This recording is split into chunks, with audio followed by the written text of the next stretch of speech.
Good morning. Good morning. So I'm John McIntosh, and on behalf of my colleagues at Sea Change and our partners at the Baruch College Center for Nonprofit Strategy and Management and Philanthropy New York, welcome to the third annual Great Debate. The topic of the day is giving by the wealthy a good thing? So as some of you know, Sea Change is the champion for nonprofits facing complex challenges. And what that means is that 364 days of the year, we have our noses to the grindstone, helping individual organizations navigate mergers and strategic alliances, lending them money, doing analysis, helping them wind down. But one day a year, today, we get to step back and try to reflect on some of the broader issues that are affecting us at the nexus of nonprofits and philanthropy. Before we get started, a couple of things. Apparently, and I've never done this, but apparently you are allowed to tweet. And since a number of you have asked to try to reward those who are willing to get up on UN Week and get here, this is not live streamed, but it will be recorded. And at some point, if you want to watch it twice or send it to a friend, we'll send you that link. And then finally, just a reminder that this is a strictly non-solicitation event, so even those of you in development will have to pass up the opportunity to corner an otherwise elusive funder. I see Doug Bauer over there from the Clark Foundation. Now it is my great pleasure to turn things over to Philanthropy New York Board Chair Kyung Yoon, who is also the president of the Korean American Community Foundation, and thank you so much for hosting us here today. Good morning. Thank you, John. And good morning, everyone. We were actually just marveling at what New Yorkers are, that we get up early for a good debate. So welcome, everyone.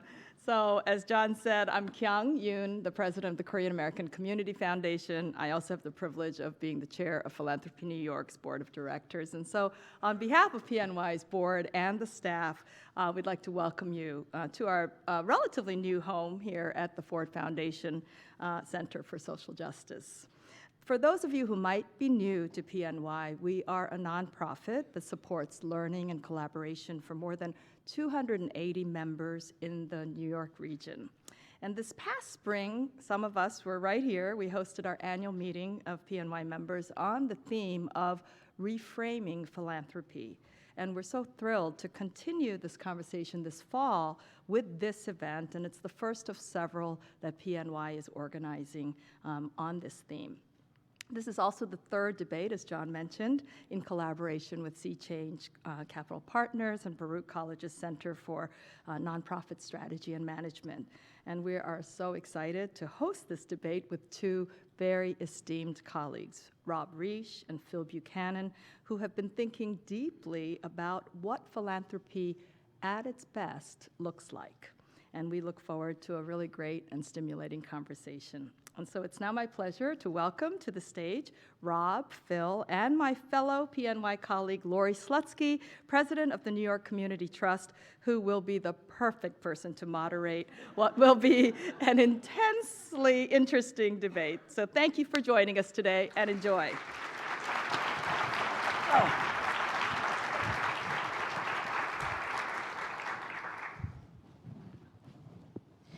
Just give me 1 second.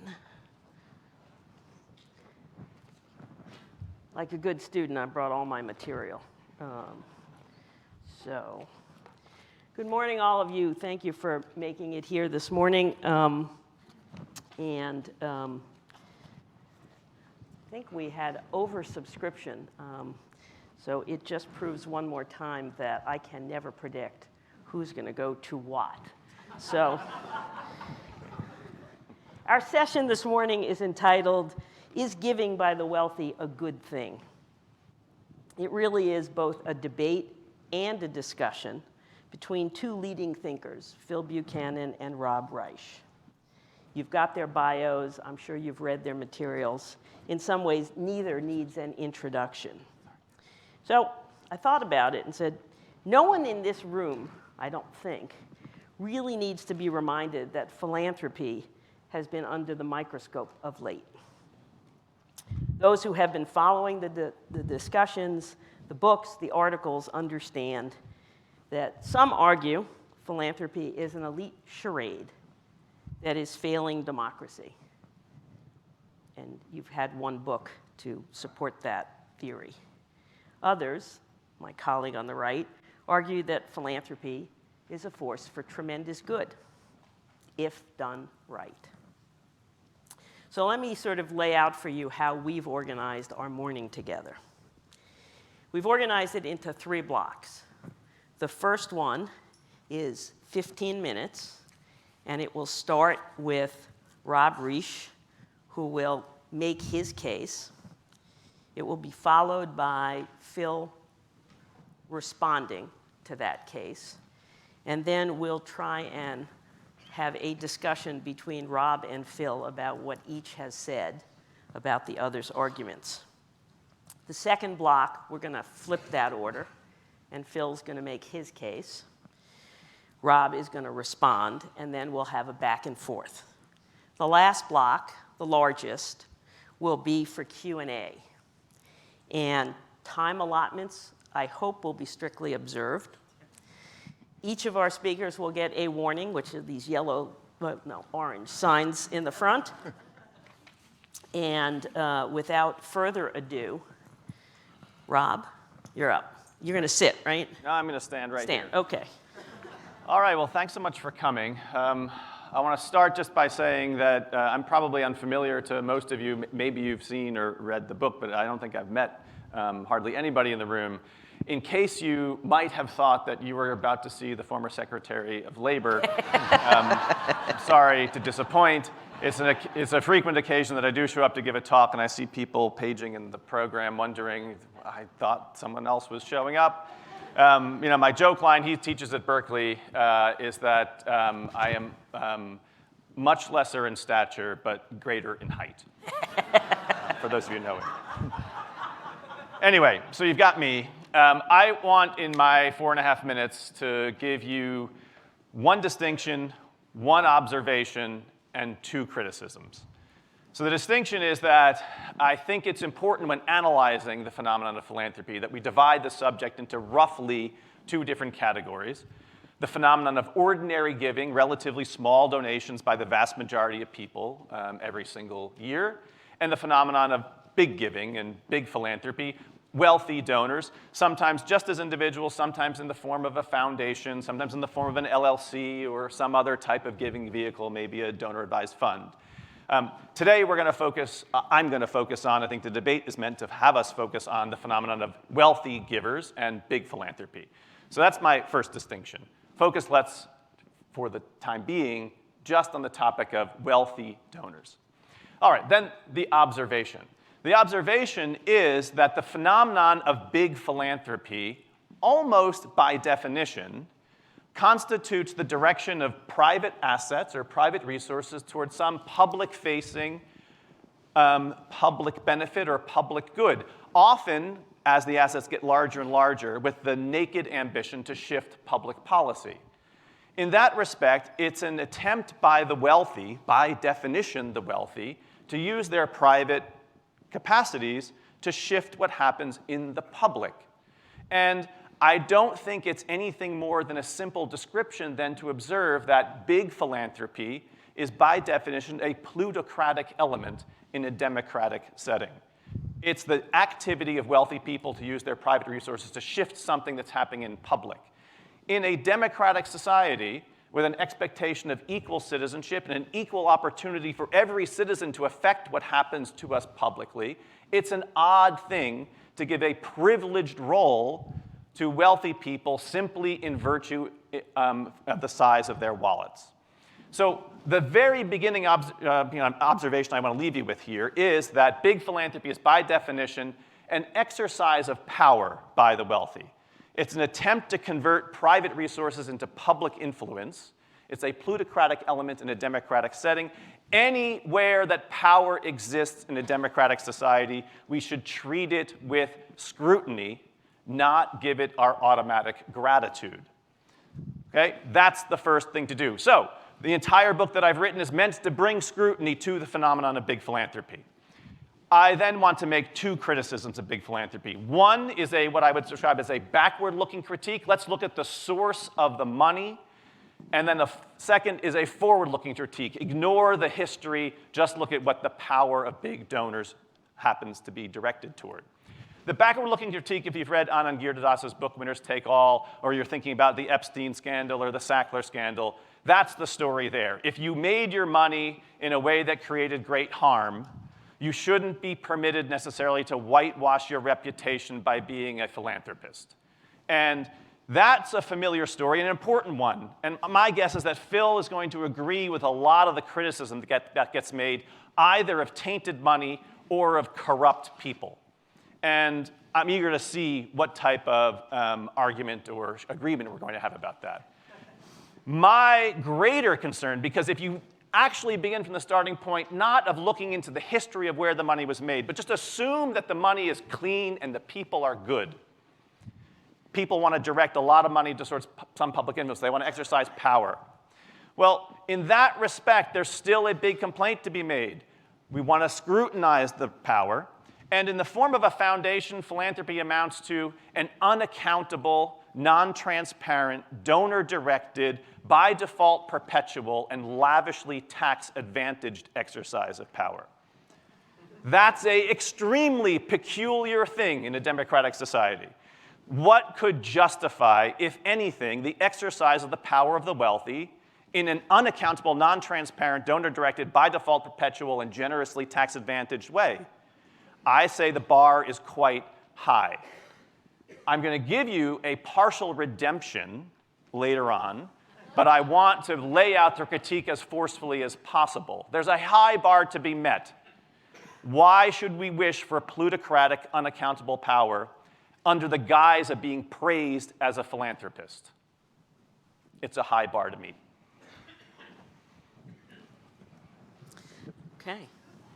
All right, thank you. I'm really happy to be here, and thanks to Sea Change Capital Partners and Philanthropy New York and the Ford Foundation and Lorie for agreeing to moderate, and Rob for doing this together. We've done this before. I have a lot of respect for Rob. I enjoyed his book. And of course, we do disagree, and it wouldn't be fun otherwise. So anyway, I guess, I see it differently, which is that the three sectors that we have in this country each perform vital and crucial roles, and that the nonprofit sector, backed by philanthropy, big and small, actually is a crucial check on the power of both government and business, and is a central force in making our democratic society strong.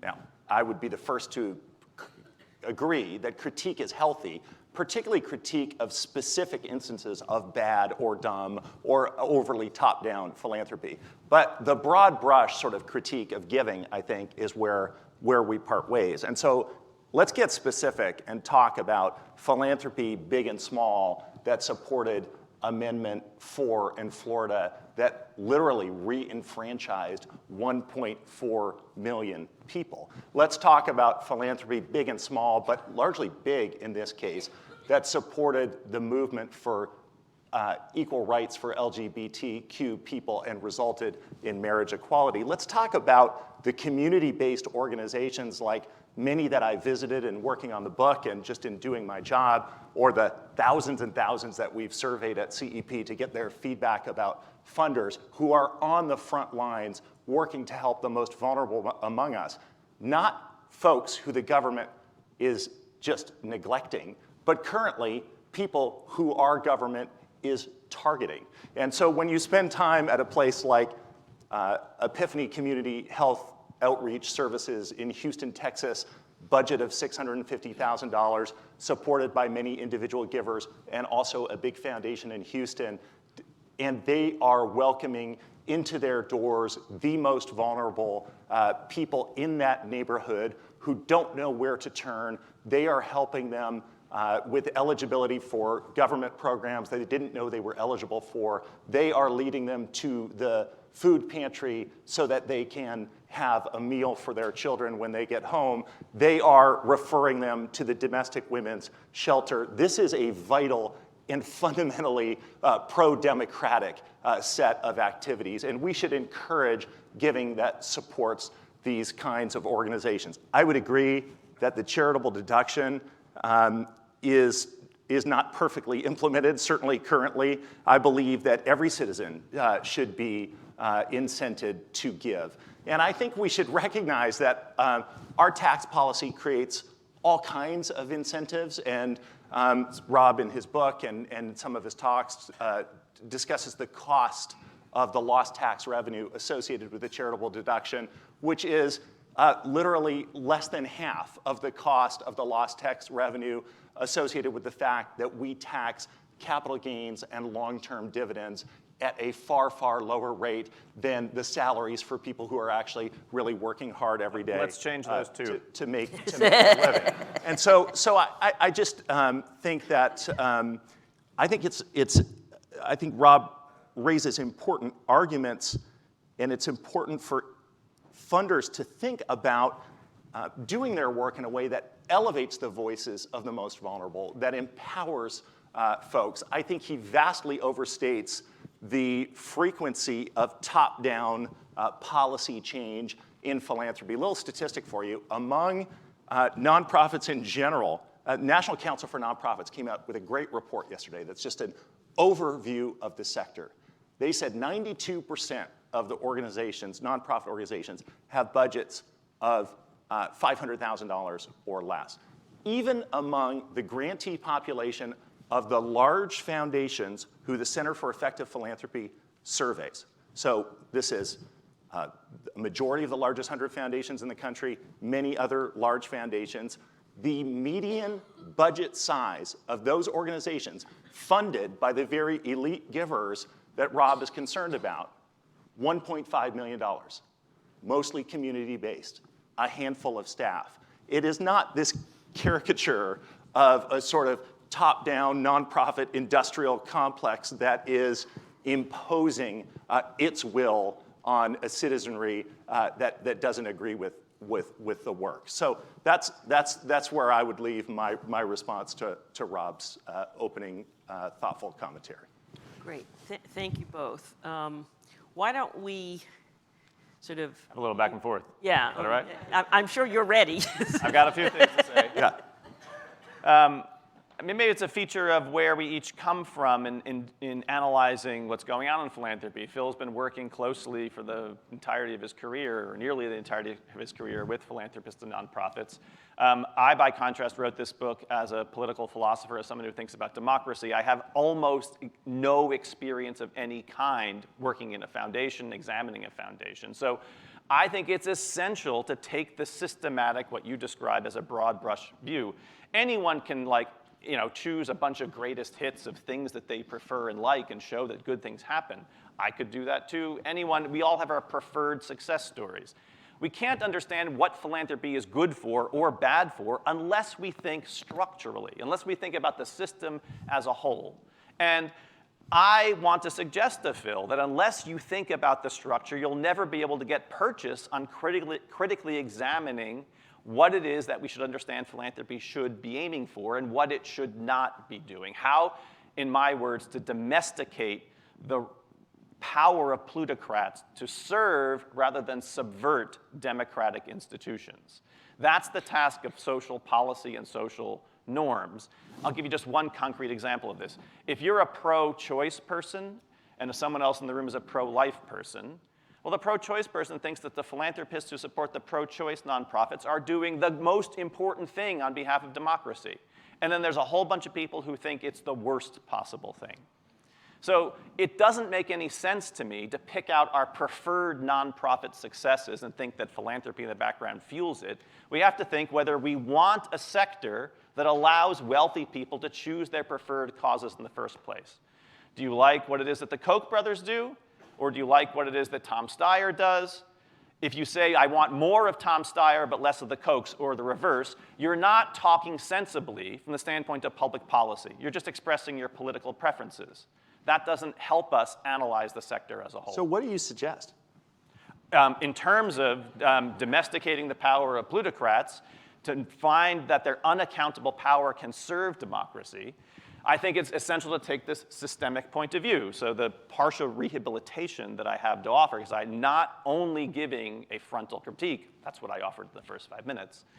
The partial rehabilitation is to say, think about what philanthropic assets are distinctively able to be deployed for. In the marketplace, you've got investors who start a business. You've got competitors who are trying to put you out of business. You've got consumers you have to please. You've got, if you're a publicly traded company, short-term horizons on Wall Street in terms of meeting expectations. There's an internal accountability logic in which if you are a for-profit actor, you have you're harnessed to your investors, your consumers, and you have to beat your competitors.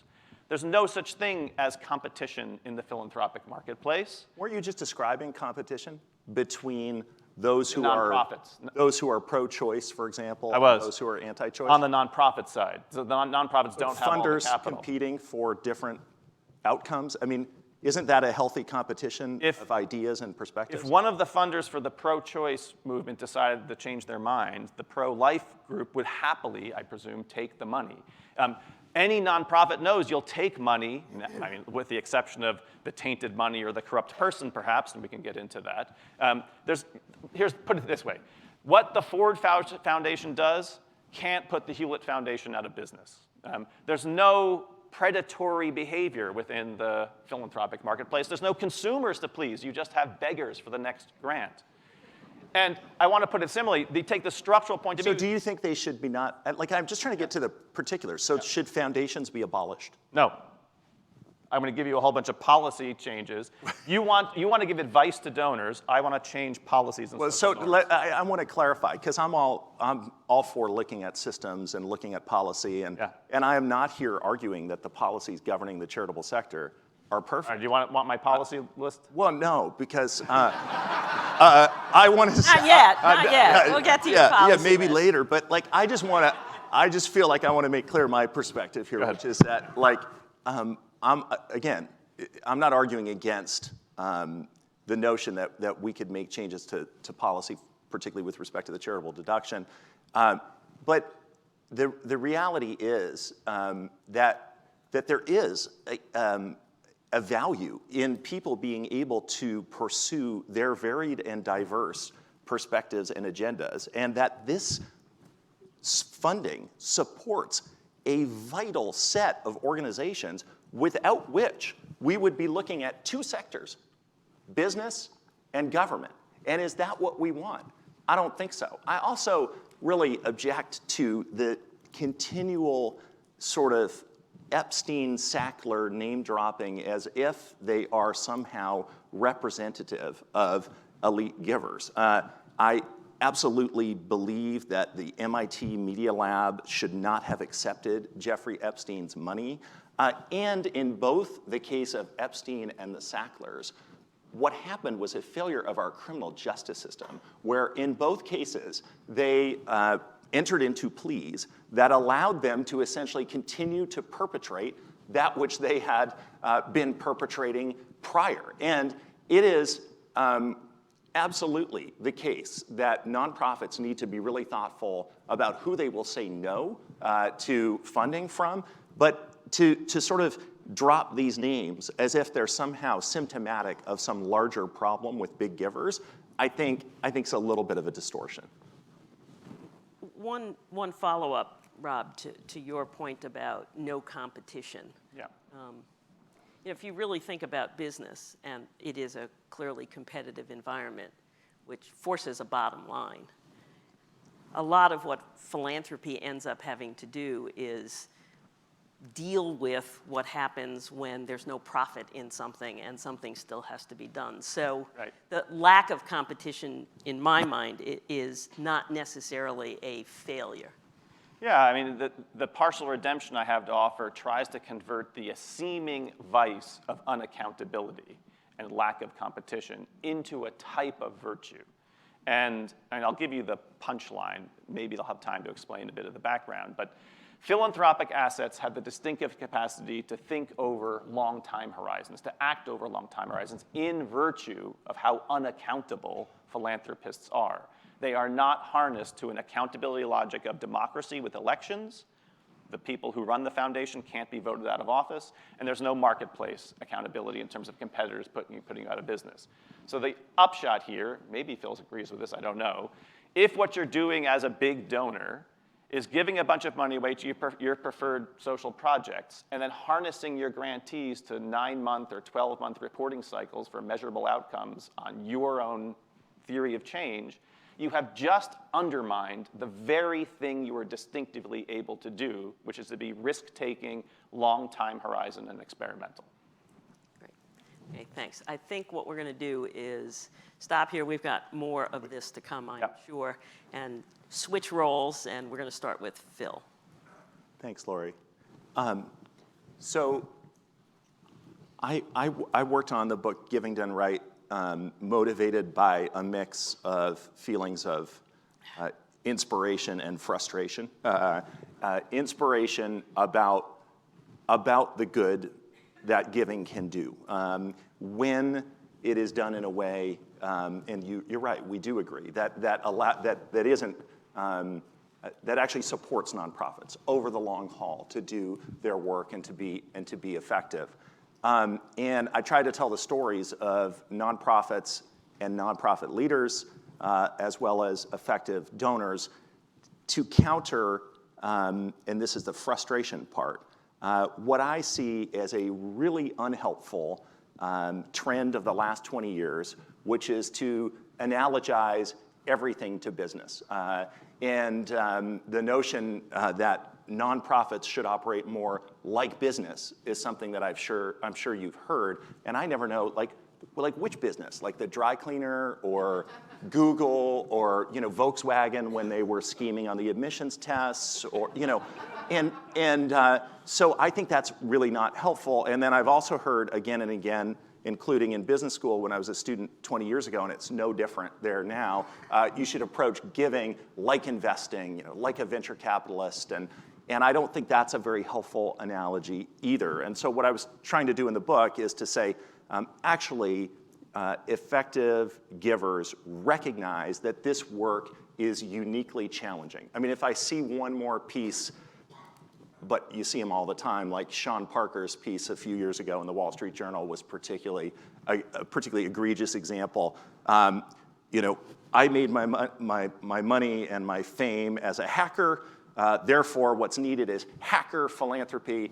Everybody else is doing it wrong. I got the answer to how to do it right, even though I haven't actually started doing any philanthropy yet, right? So we read this stuff again and again, and what there isn't is the kind of knowledge base about the distinct challenge of giving and the distinct role of nonprofits. So that's what I try. The book is intended to be a resource for donors, as well as helpful to frustrated nonprofit executive directors who desperately want to communicate to their board that their job is different and harder than that of running an equivalent sized business, as I believe that it is.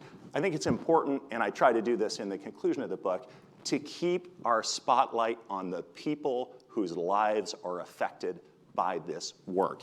And on that point, I know I'm supposed to be talking about my book, but I would just say there's a thoughtful reporter at Vox, Kelsey Piper, who tweeted yesterday, essentially a frustrated, outburst in which she said that there is an element of privilege in the refusal of some of the critics. I'm not sure if she was thinking of you, Rob. I think she may have been thinking of someone else, who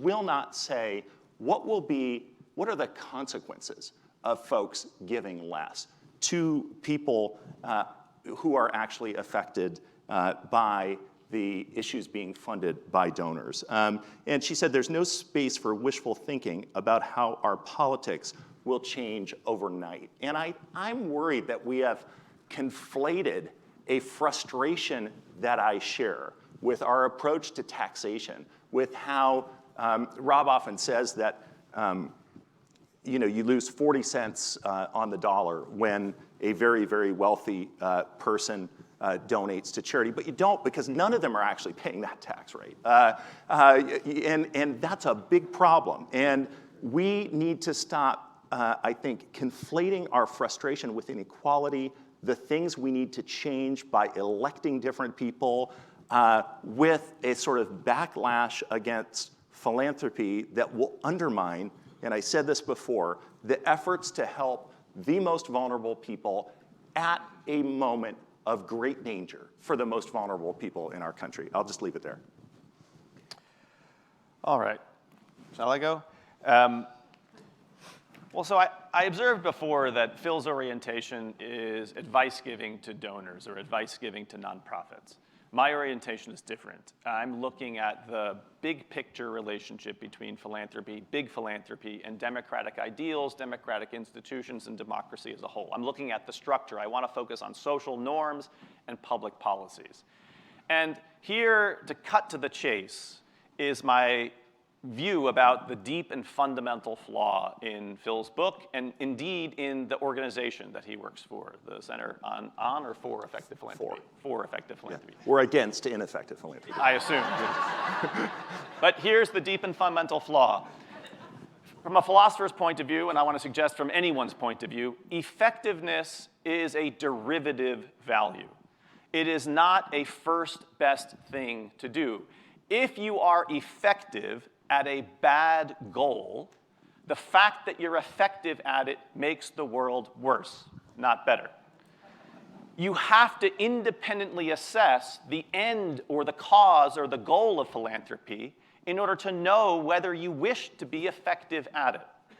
I don't see any structural view to understand what Phil wants philanthropists to be effective at other than use your head, use your heart, choose your cause wisely. That's, at the end of the day, no advice at all. My goal is that the structure is philanthropy should be effective at forwarding the ideals and the aspirations of democracy. I can fill in some of the details about that because they have to do with some of the things that Phil would agree with. Pluralism and diversity in the nonprofit sector. And for big philanthropy, thinking over long time horizons, doing experimental social problem solving where successful experiments then audition for a stamp of democratic legitimacy by being taken up and brought to scale by the best scaling mechanism the world has ever known, which is government. That's a fulsome and flourishing role that philanthropy could play, but you only get to that to be effective at it if you think about the relationship between philanthropy and democracy. Waving a flag about effectiveness is just a way of saying to people, here are my partisan political preferences about what happens in civil society. Dear donors, do more of that. You need a framework to know what to be effective at. I don't see any Phil Buchanan framework other than use your head, use your heart, and that's, frankly speaking, insufficient. Hang on, you're done? I think that the book offers more nuanced guidance than that, and that, in fact, one can be more or less effective, and that there are a lot of principles that help one to be effective in their approach to giving, and I don't think it is my place to serve as the sole arbiter of what are worthy goals and what aren't. Can I ask a question there? Sure. So you said at the tail end of what you just described before, you want to change broader tax policy. We have to get the country back on a track where capital gains changes. All right, so for the right-leaning libertarian donor who sets up a bunch of think tanks for exactly the opposite of what you care about, don't you want ineffective philanthropy from them? Personally? In your job? Personally, I want ineffective philanthropy. How do you separate out what you personally want for effectiveness and what you professionally do at CEP? Do you think Stanford should have a $30 billion endowment, or do you think that they should spend down just like foundations should? I mean, I think we separate our personal and professional all the time. All right, so just talk about professional then. Professionally, you want to help the Koch brothers or the right-leaning libertarians forward their... We have not done that. And no, I don't particularly want to do that. I think that there are questions always for any organization. I mean, it's challenging to run an organization, in various ways, including you have to think about, well, who wouldn't we work with, right? And this is a question everybody is talking about in the nonprofit sector now for the reasons we alluded to before. The Kochs are a really confounding kind of example in some ways because they were actually a major funder of some of the organizations that worked on the amendment I described in Florida, for example. Right. I think I try to be, I'll use a different example, education. We work with a lot of education funders. We work with education funders who think that charter schools are the answer. And they are big proponents, and we work with education funders that think charter schools are super problematic and very much not the answer, and they're trying to stop their proliferation. Yes, I do think it's a healthy thing for us to help. It may seem odd or counterintuitive, but to educate them both about what are some effective practices, including hearing from the people who they're trying to help, such as students. And we actually have an initiative called Youth Truth, which looks at the student experience, which has surveyed hundreds of thousands of students. And there are all kinds of opportunities to mine that data to understand how is their experience actually different in one school versus the other. But I don't think it is my role to exercise my personal politics in my role at CEP, although of course there are certain organizations, certain funders that we would not work with. I am not a tenured faculty member at a well-endowed institution. I have to actually navigate all of the tricky dynamics of this diverse sector that we work in. Sure. But if I heard you right, so leave aside your personal views, just at CEP. So you wouldn't work with right-leaning libertarian folks in order to help them be more effective at bringing about their view of what public life would be better to do. You would prefer professionally to have them be ineffective if you're the best game in town. I think there are different issue categories, and there are some where I have no idea what the right answer is, and there's some where you and I would probably agree, like this one, gee, I really don't want that outcome. And it's complicated. And I think that any of us who work in this field, I'm sure Lorie can relate to this, I'm sure Philanthropy New York, it's tricky because you're navigating clients, members, donors who have different priorities. Right. I think it is healthy for democracy Yep. for people to be free to pursue what they want to pursue in their philanthropy, whether they're my mom who gives her extra $300 a year to Oxfam, or whether they're someone with more wealth. I think if there's someone with more wealth, my personal view is that they should be taxed more highly. But then they should be free to do with the rest of it whatever they want. But the point here is, like, in many cases, right, the money has been made and it's history, right? And so you can look at someone like, there's all kinds of contemporary examples, or look at someone like a woman named Mary Lasker, who was married to an ad executive in the 40s, who was doing the advertising for Lucky cigarettes, right? And made a ton of money, and then she becomes the inheritor of that money. And she becomes an incredibly effective philanthropist, focused on expanding the NIH, focused on cancer research, tremendous legacy of good. Now, if she looked back, she probably thought, I don't know, I didn't know her, she died, I think, in 1994. Gee, maybe my husband shouldn't have made his money that way. But there it was, and then she had the opportunity to do a lot of good, and she took it, and I'm glad she did. And part of what she did was to nudge the government along on its health-oriented work, because the government doesn't always get it right. And I think the logical sort of conclusion of your argument is to put a tremendous amount of faith in government. And what society can we do? What societies do we think of that put all their faith in government and have no strong civil society to call out bad actors? Yeah, I think of places like China, and I think we see how that plays out. And I think that the civil society of independent organizations that can call out bad actors needs to be funded, not by the government only. I'm going to take just a couple go ahead. seconds to respond. So, the invocation of China, an authoritarian regime, is totally off base. As I've said a couple times already, my primary setting to analyze the whole situation here is of democratic societies. We both share an interest. We all share an interest in helping democracy to flourish. The question is how. Waving a flag of effectiveness without understanding how the relationship is between philanthropy and democracy is not of any help, because on Phil's own admission, it allows people opposed to his view of what would make democracy better, libertarians, to have a better shot at making the world into the kind of place they want. Now, you brought up the idea of, it's easy for me to say and blather on about all this because I've got tenure at a well-endowed university. So I want to wrap up with that and take that head on, because I've come to realize, I'm kind of in the lion's den here, and there's a more familiar crowd for you.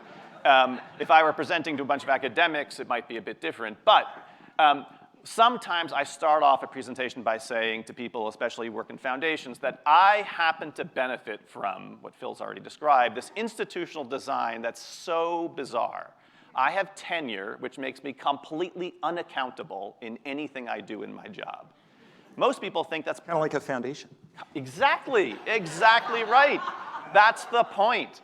That if you think that tenure is ridiculous and unjustifiable, a recipe for sloth and unproductivity, I don't. you should worry about what goes on in foundations. Now, if there's a justification for tenure, here's what I think it looks like. What tenured scholars can do is have long time horizon experimental research projects. I spent 10 years learning 2 languages, doing field work, trying to become the world's expert on a particular topic, and I write my results up. Or I go in a basement and I try to solve a difficult mathematical theorem, or whatever the case is. And the vast majority of these things as scholarly projects fail. They amount to dust in the standpoint of history. But some succeed and are producing truth or new knowledge or great new innovations. And those that succeed, experimental, risk-taking, long-time horizon projects, would not have taken place in industry, would not have taken place in government. The incentive structure for tenure is for scholars to do risk-taking, long-time horizon scholarly undertakings. And if what scholars do, I write a book review article this year, I make a tiny little incremental article next year, and nothing grand or risk-taking, then put me on a 5-year renewable contract for showing some productivity, and nothing about the outcome changes. If tenure is good for anything, be risk-taking in long time horizon. That's the case for foundations. If in a foundation you are risk-averse, reputation-obsessed, looking for short time horizon successes, you're doing it all wrong. The whole distinctive advantage of being unaccountable is being bold, long time horizon, try to create new ways of solving social problems, and then humbly present those tested examples to either the marketplace or to the democratic institutions themselves to scale up for the benefit of everybody. Rob, isn't it a little hubristic to say, like, this is the one role for foundations? It happens to be analogous to, like, the one justification for tenure at a university. And where does that leave, for example, the Libra Foundation, which is Pritzker money, when they recognize what's going on in the border and they make in, I believe, 2.5 weeks, they make like emergency grants to organizations that are helping undocumented You don't need young a foundation people for and it. families. Do it out of a donor-advised fund. Write a check from your back pocket. You don't need the form of a foundation. What's the, so you think donor-advised funds are preferable to foundations? No, he doesn't. Like, read his book. Like, I know, but he just said do it out of a donor-advised fund. So, I think there should be a floor on the size of the creation of a foundation. We have too many foundations. If you have a $500,000 endowment, you can't do the work of long-time horizon discovery. why is long-time horizon discovery the only role that a foundation should play?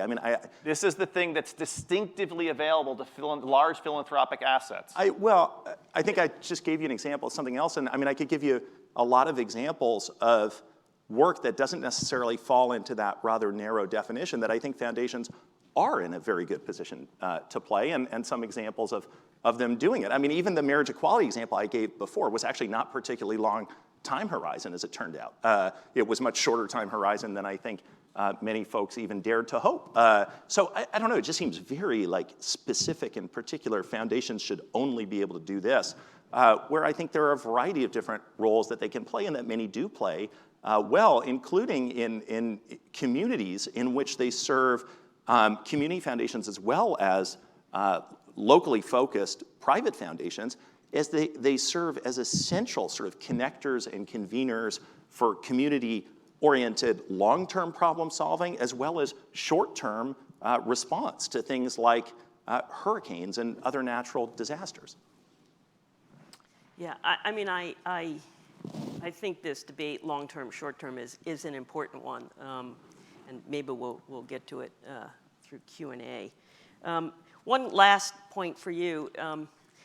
Despite many people's feelings about the libertarians, the Koch brothers, isn't it really sort of fundamental to democracy, though, to allow divergent points of view? Oh, 100%. Okay, but yes. just not through a foundation. Well, if what we're doing in allowing divergent points of view is not giving every citizen the freedom to express his or her view and to associate on the basis of standing as an equal to one another, but saying to people with very large wallets, here's a corporate form that gives you privileged access, tax subsidized by the rest of us with no accountability so that your views get amplified, that's plutocracy. That's not democracy. And the question is, do we want a democratic debate about our common life together, or do we want a plutocratic debate? Okay, let's come back to that, because I think that's an interesting point. I'm getting my signs up here. So what I'm going to do is we're going to move to the Q&A. I'm going to exercise the moderator's privilege and ask a question or two of our panelists. And while I do that, I am going to encourage all of you in the audience, if you have a question, take the time to write it down on a card, and somebody will be collecting them. Raise your hand where you're going to collect them. Okay, you got to pass them to the ends of the aisle. Okay? So let me start with a couple of questions. First for Phil. You know, Peter Karoff, who is the founder of the Philanthropic Initiative, used to say that philanthropy is the ultimate do-it-yourself business. I made the money, I'm smart enough to figure out how to give it away, or I did this successfully, I can do this successfully. Your book, as has been noted, is a primer on how to give. So I guess my question, you've been doing this a long time, how do you get people who believe that giving is really easy to sort of look at the do's and don'ts and the rules of the road? Yeah, I'm working on it. I think one of the people who was very generous in letting me interview him and tell a little bit of his story, including some of the mistakes that he made in the book, is Mario Marino, who said, basically, I was arrogant. I thought my sort of venture capital experience and analogy would apply more directly than it did. And I think his counsel is pretty simple. It's about bearing witness, getting up close. I can't tell you how many, and I'm sure you have this experience too, big donors, newly focused on philanthropy, I talk to who say, Phil, people like to tell me all the people they're meeting with, this consultant and that consultant and this really wealthy person and that really wealthy person and this person. And so I say, did you meet with any nonprofit leaders? Did you spend a day maybe shadowing an executive director, meeting some of the folks that organization serves? I mean, I really think that that's a big part of what it takes is actually investing that time and energy in getting to know the folks on the front lines and the people who you're trying to help, who are, after all, the best experts on their own lives. Can I just add something to that, too? I mean, my somewhat snarky thought here is that, sure, it's better to have humble, wealthy people rather than arrogant, wealthy people. But it's still wealthy influence. Now, I kind of agree with Phil on the ground that if we're going to have a class of wealthy donors, we prefer them to be humble and less technocratic, that the theory of change rests in their heads and they sort of subcontract out through their grant making to execute the theory of their change by a bunch of nonprofits. less technocratic, engineering-oriented philanthropy would be better. I'm guessing we agree about that. But still, the task is to figure out why would we want the whole enterprise in the first place. And I've got the story to tell about the long time horizon thing, which I think makes it an important addition to democracy. So my own view at the end of the day, however, is that humility or arrogance is a secondary issue. And the primary issue is to think about the role of the wealthy and how in a democratic society wealthy can be enlisted in a project on behalf of all of us rather than on behalf of a project of their own particular preferences. I think you're overstating the degree to which philanthropy is about driving a donor's worldview. It sometimes is, and it can be really problematic. And I mean, the weird thing about like the timing of your book and other books and mine is that all of a sudden, I've spent the last 18 years and people say like, oh, Phil, you're so critical of philanthropy, and now here I am.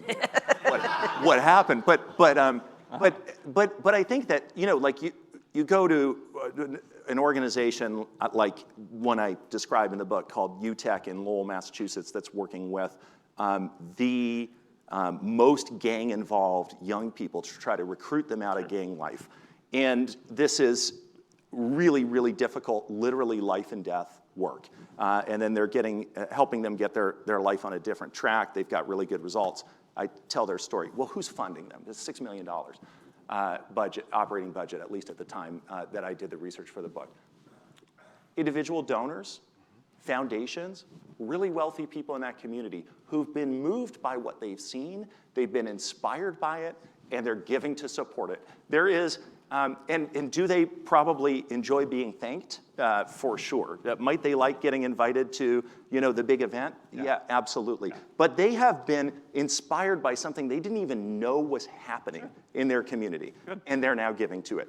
I think we should encourage more of that and less yacht buying. Sign me up for that. Okay, good. That sounds good.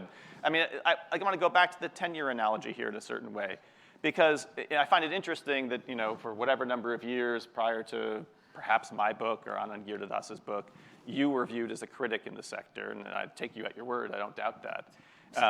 The book that I've written starts off, as many of you in the room probably know, not from having read the book necessarily, but from knowing the history of big philanthropy in New York City. It starts off with 10 pages about how the Rockefeller Foundation was created. And what's amazing when you read the history of that is how much public criticism there was of John D. Rockefeller's very idea of creating a large foundation. There were people who said that he was nothing more than a thief, someone who tried to bust unions, and he should never be permitted to launder his reputation philanthropically. That's the Sackler thing all over again.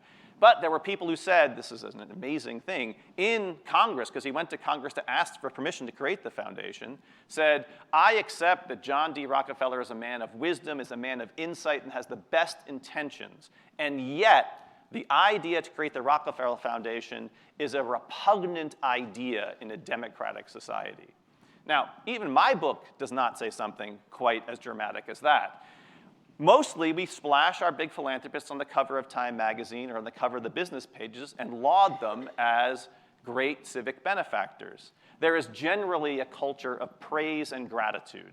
Now, I want to orient this back on the footing of scrutiny. So here's the connection back to tenure. I'm unaccountable, big donors are unaccountable.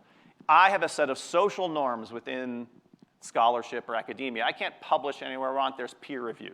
Anytime I write the first draft of a paper, I show up at a workshop and every single person at the table rips my paper to shreds. That's their job. If they showed up and said, Professor, I am so grateful that you came to share your insights and your wisdom, and I have taken away such deep learning from you today. People would look around and say, what's going on here? And yet, if you're a grant maker, I'm told, that's generally your everyday social experience.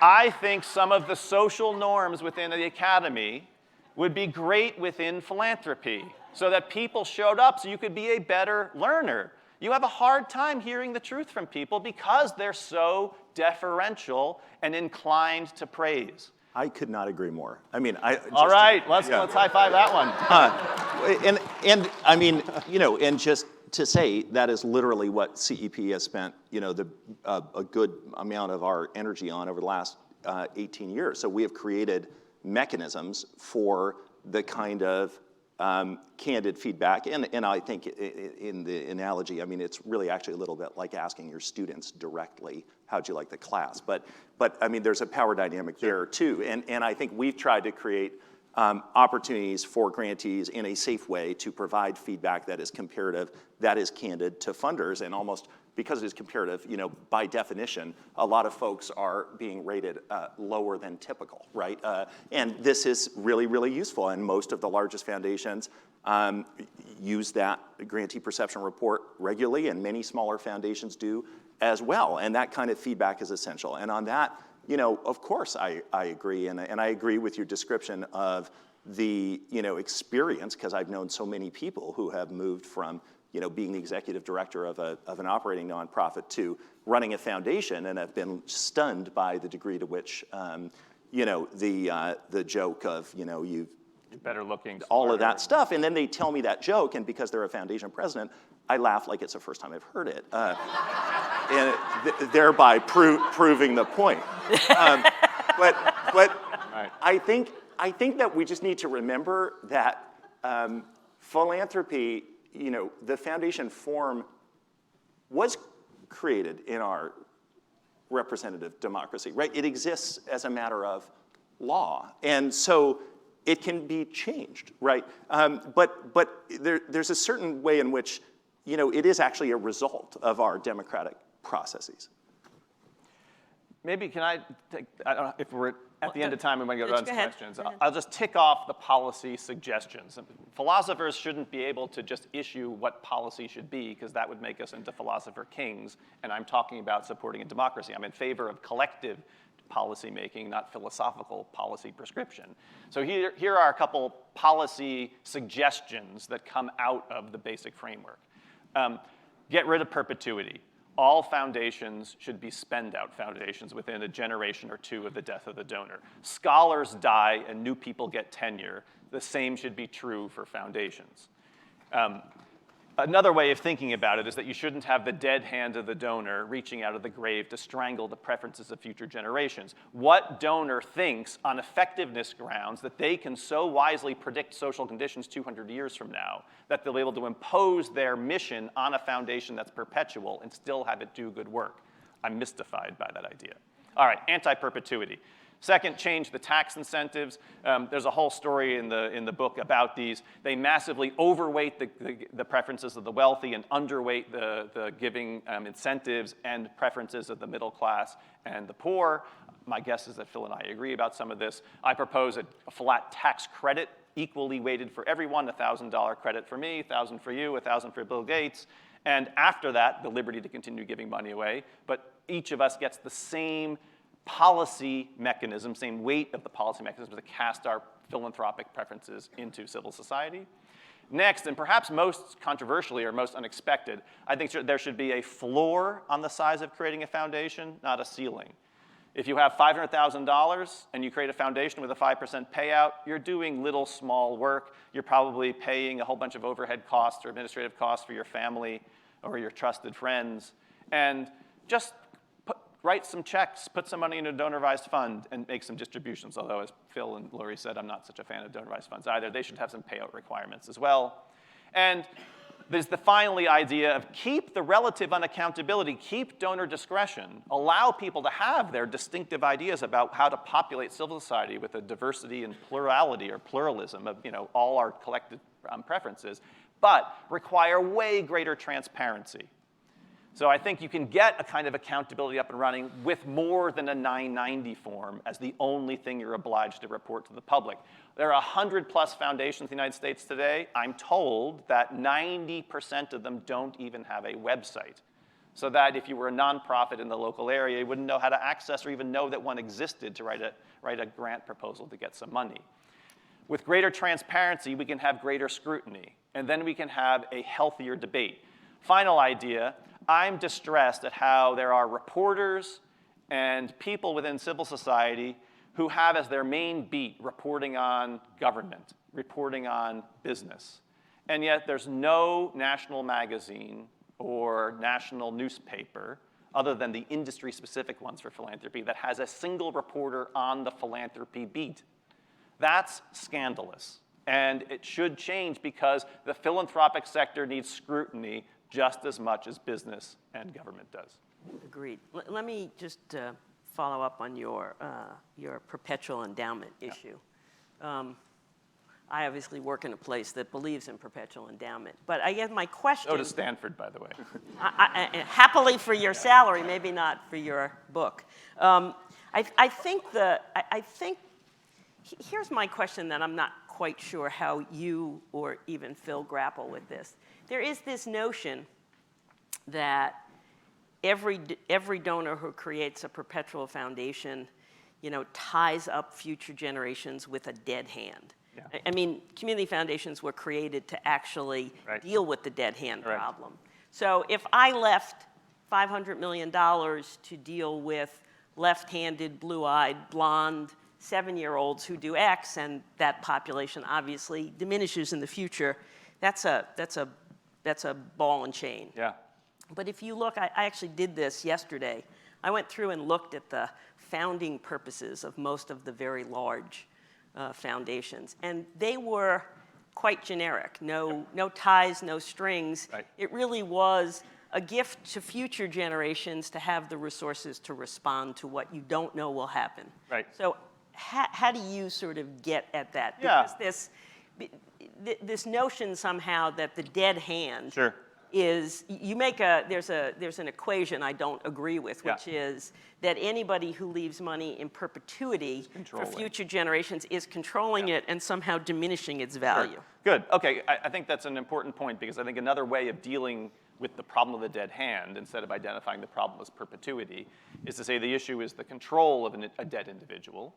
And then, if you were to suggest that we'll allow perpetual foundations to exist on the condition that their mission is general, I might say that allows then future generations of professional grant makers to interpret the general mission in completely new ways. What exactly is the Rockefeller Foundation's mission? I have it. You want me to read it? To benefit all of humanity? Something like that. The New York Community Trust is to benefit mankind, particularly the residents of the city of New York. Okay, well, I mean, under a heading like that, every new president, along with the board, can, move from cause to cause and basically do whatever they want. So I think that does go some way toward handling the problem with perpetuity. But the fact of the matter is that most foundations, if you look down the list from the top 20 or 50, don't have general missions. They have more particular missions. A lot of them have pretty broad missions. But I think conflating the evil of perpetuity with the control of the dead hand is sort of There's not also a a good thing. difference between what it says in the founding documents and then what's actually in the mission on the website at that moment, which may be more particular, but not tell you anything. Should be contemporary, should be looking at today's analysis of the problems. Anyway, we've got a lot of questions here, so let me, if we run out of time, I want to get to a few questions. So first question, are there examples in other countries of a government philanthropy relationship that either of you think are better?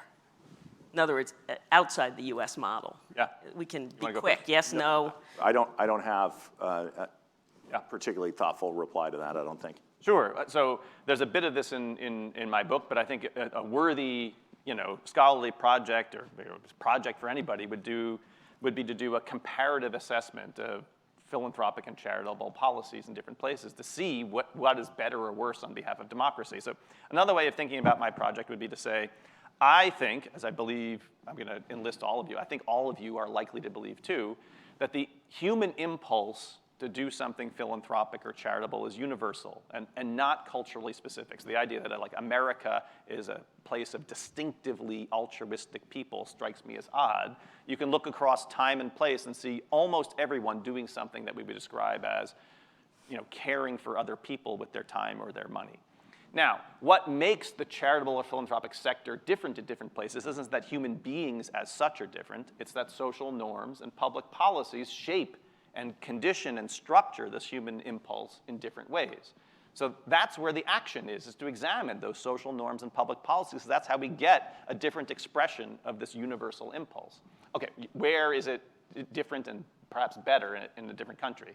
So what I'd say is it's not too difficult to find better tax incentive structures in other places. I just learned last week that in the Netherlands, they have a policy where you only get a tax incentive for giving if your gift is over 5 years. So you have to pledge a repeatable gift over a 5-year time horizon. And if you only want to give for 1, 2, 3, or 4 years, no tax incentive for doing so. That incents people to do longer time horizon, stable funding of particular groups. Maybe that's a healthy thing. Now, I can give a bunch of other examples, but the point here is that all we're doing now is social scientific evidence or assessment of the policy structures to try to understand how we can act in a policy matter, not by telling donors what to do, but looking at the structural situation to shape the impulse to give. Okay. I'm going to ask the next question from the audience. I think I'm going to have Phil answer it first. It may be more in his wheelhouse. It's a really thoughtful question. How can foundations, or can foundations, responsibly design long-term strategic initiatives when at the core we give to nonprofits whose economic models mean they produce public goods that are disincentivized from funding by private capitalist dollars? Do you follow that? I think so. You want to read it? Yeah. Yeah, I mean, I'm not sure this is going to be a totally satisfactory response, but I mean, I think the role of philanthropy, I mean, one of the real problems with the business analogy is that it leads to a focus on strategy as it is conceived in a competitive dynamic, where strategy is about uniqueness and distinctiveness. And I worked as a strategy consultant in the corporate world, and I can tell you, we didn't want anybody to know, our client's strategy other than our client, right? And this,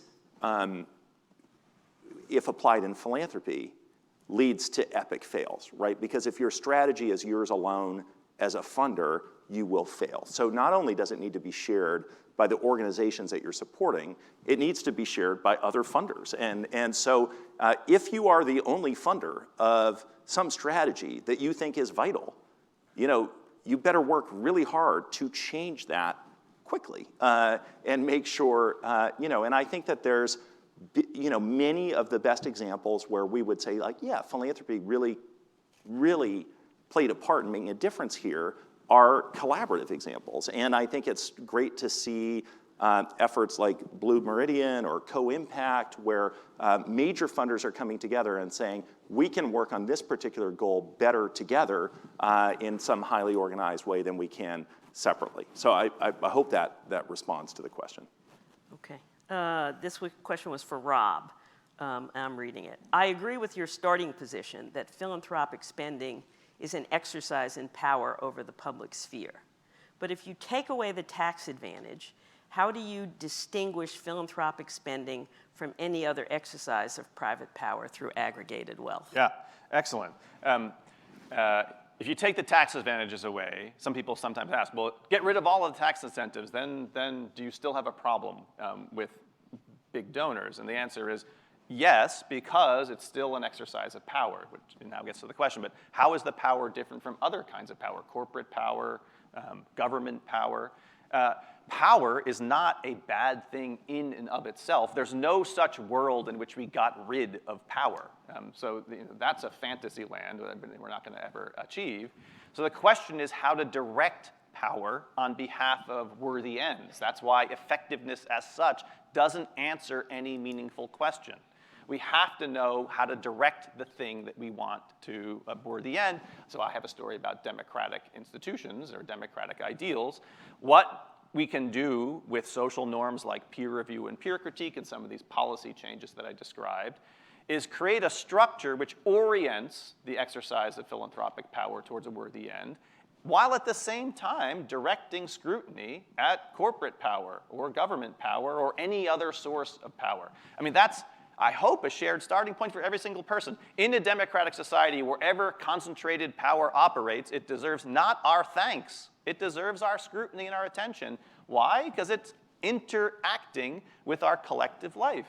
So the task is to orient that power to serve us collectively, to enhance democracy rather than undermine it. I just want to say, like, we have to think about, I think, what would it be like in this country if, for example, the Public Welfare Foundation, which is relatively, it's not a huge foundation. It's certainly well under $1 billion, a few $100 million in assets maybe, set up by a newspaper man in the 50s, no connection to the family anymore, right? They're focused on criminal justice reform. They worked supporting state-based nonprofits, state by state, on the issue of juvenile incarceration, reduced by half. It's still way too high, but by half, in 12 years, through changes at the state policy level, the number of juveniles incarcerated. What would it be like if the Robert Wood Johnson Foundation wasn't weighing in to the discussions and debates about causes of obesity, and we were leaving it to Coca-Cola and its faux research, which masquerades sometimes as philanthropic efforts, to define the debate about obesity? Like, these institutions are countering powerful business interests that are ultimately focused on driving profit to shareholders. Usually, not always, there's some great examples and some interesting movements, but usually above all else, and too often, no matter what the consequences for people and communities. So I don't know the details of I know a little bit of Robert Wood Johnson, but I'm going to just accept the description you gave as a worthy philanthropic project and one that also enhances democracy. But my question would be, Phil's bigger picture point, I believe, is to say the task of philanthropy is to serve as a source of countervailing power. Now, that's not, so far as I know, in the book. It's not what you do in effective giving. But if it, okay, it is in the book, so. It's one of the things. One of the things, all right. That I describe. I don't think it's the only thing philanthropy can do, but I absolutely discuss in the book. As one of the things. Yeah, right. Absolutely. What's the empirical likelihood that people who have had huge success in the marketplace turn out in their philanthropic activity to countervail corporate power? That's an empirical question. Secondly, what's the policy structure to provide an orientation for big philanthropy to serve as countervailing power? I think it's clear by now. Like, I'm not here to offer policy solutions. It's not what I do. It's just advice to donors. Be countervailing power. I think it is a crucial role that the nonprofit sector, supported by philanthropy, often plays, which is to be a check, sort of like our three branches of government, a check on business, and I think it happens all the time, actually. And Robert Wood Johnson Foundation is one example. You can look at all of the folks who have funded the environmental movement. Look at foundation like Wilberforce Foundation, created by a Microsoft executive, found herself way wealthier than she ever expected. Focused on conservation in the Pacific Northwest, often fighting corporate power. It happens all the time. And so I think that there is a sort of utopian ism that creeps into these debates, and we have to ground ourselves, especially now in this moment, in the reality of what nonprofits on the ground are doing and their need for funding to do it. We can talk about policy prescriptions, and some of the things that you discussed, I agree with, and also beyond policy prescriptions. I absolutely agree. Like, we need more, and actually I think it's changed a little bit in the last 2 years for the positive, but more media focus on philanthropy, more critical reporting. I absolutely agree that that's healthy. Okay, one final question. This one's mine, actually. And it's a little off the current debate, but I think very germane to the future. So for years, there's been discussion, and certainly of late, there has been discussion about this notion of a worthy charitable gift and a not worthy charitable gift. So if I give $1,000 to the local food pantry, contrary to your view of long-term Yes. big picture, that's a good thing, and I should get a completed deduction. Right. But if I gave to, Stanford, say. or build an art Sure. building somewhere on some campus, that would be less worthy and Right. maybe either a lesser deduction or no deduction. Right. And my experience in this field, and we deal with lots of legacy donors, we deal with lots of living donors. I believe in the diversity of philanthropy. I can't say that I think it's all the most effective. Right. I can't say I agree with some of it, but I am not the only arbiter of what's good. I kind of believe that that's the sort of the start to the road Sure. to hell. So how do each of you sort of feel about that? Because you come at this from sort of very different points. Yeah. So I'll start with you, Rob, and then we'll go to Phil. Yeah, and I think that's an excellent question. And some of my early thoughts about this were along the lines of what you described as the road to hell. Namely, when we think of the word charity, we think of almsgiving, we think of assistance to the poor, we think of combating disadvantage. And yet when you look at the actual distribution of charitable dollars in the United States, so little goes to that particular cause. So maybe we should differentiate the incentive to put weight on those that are actually fighting poverty or disadvantage. I was initially inclined in that direction, but I think I've come around at the end of the day toward thinking that the only justification available for policy incentives for charity is not poverty alleviation or not redistribution. It can be something about diversity and pluralism. And so I myself think, as I believe you just suggested you do as well, that we ought not differentiate the policy incentive. However, I will say the following. It's not just the tax incentive to donors that does the work here. It's also what gets to count as a 501c3 public charity. The United States is the most wildly permissive country in the world for what is permitted to be a 501c3 charity. You probably know almost 60 or 70,000 new 501c3s are created every year. We bundle churches and congregations into that sector as well. The rate of approval of the IRS for 501c3 status, if you filled your application out completely, is 99.7%. So if you look at other countries, you still get some pluralism and diversity, but they don't allow anything at all to be a 501c3 public charity. That's where I would tweak things a bit. We don't need, for example, churches to be in the 501c3 sector. In fact, there's lots of empirical evidence to suggest that the tax incentive for giving to your own congregation is not kicking out additional dollars on average. Most people aren't optimizing their taxes in their religious experience. They understand giving there as an obligation, and they're not comparing the performance of their church to another one across town to decide whether they should effectively move somewhere else. Get rid of the tax incentives for giving to church and let people do it on their own dime, and they can retain the liberty to do so. I agree with much of that, but I think that IRS rate on approvals is going to go almost to 100% because now you're kind of approved on application, and then 5 years later they figure out whether it worked. Right. Phil. Yeah, I mean, I also agree that there are nonprofits that should never have been granted that status and that it happens all the time. I mean, I think I would just quote somebody who I think described the sector better than I ever could, which is John Gardner, who said, it's one in which we're committed to alleviate misery and redress grievances, to give rein to the mind's curiosity and the soul's longing, to seek beauty and defend truth where we must, to honor the worthy and smite the rascals, and this is really important, with everyone free to define worthiness and rascality, to find cures and to console the incurable, to deal with the ancient impulse to hate and fear the tribe in the next valley, to prepare for tomorrow's crisis and preserve yesterday's wisdom, and to pursue the questions others won't pursue because they're too busy or too lazy or too fearful or too jaded. So I believe, despite all of its flaws, all of the potential for improvement, that, and despite all of the flaws in this country, that much of what is good about this country is a result of that sector supported by giving. Thanks. Okay, let me then call us to a close.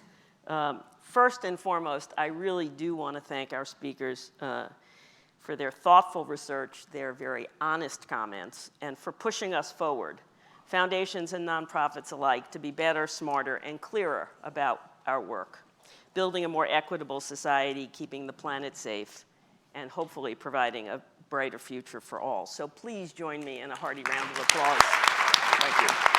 It's fun. Thank you so much. Great job. Yeah. Thank you. Great job.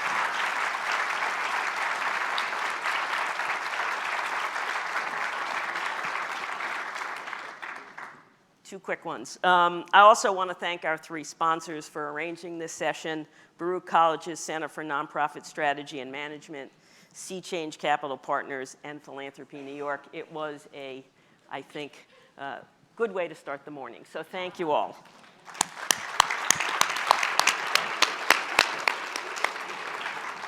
A quick reminder, Phil and Rob will be just outside the auditorium to sign books.